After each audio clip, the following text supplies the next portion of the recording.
ये double engine की सरकार प्रधानमंत्री मोदी जी के नेतृत्व में, उनके मार्गदर्शन में जो बोलती है वह करके दिखाती है, और जितना करती है उतना ही बोलती है।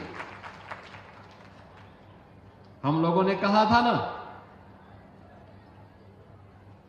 कि रामलला हम आएंगे, मंदिर वहीं बन गया ना, मंदिर अयोध्या में। कोई संदेह है?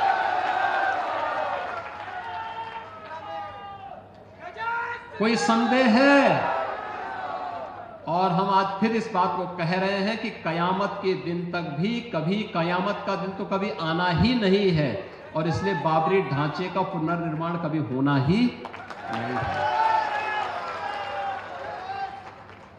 जो कयामत के दिन आने का सपना देख रहे हैं, ऐसे ही सड़गल जाएंगे, कभी वह दिन आने वाला नहीं है।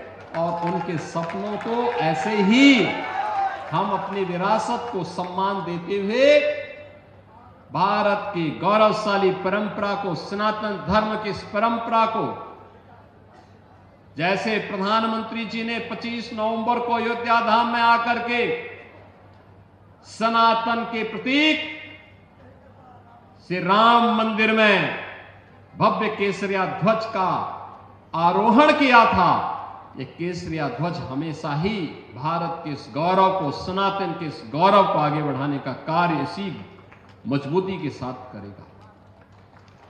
बहनों और भाइयों, आप याद करिए ना, अयोध्या में 500 वर्षों के बाद एक गौरवशाली क्षण हमारे सामने आया।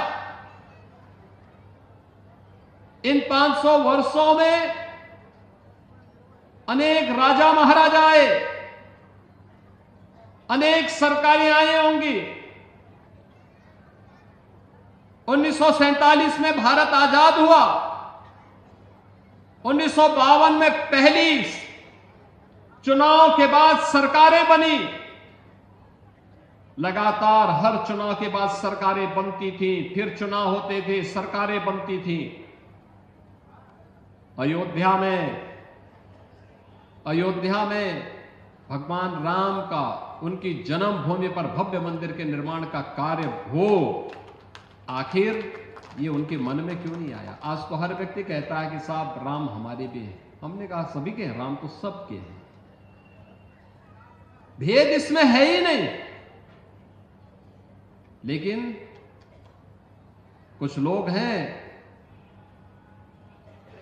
जो अवसरवादी रवैया अपना करके जब संकट आता है तब राम याद आते हैं और बाकी राम को विस्मृत कर देते हैं, राम को भूल जाते हैं।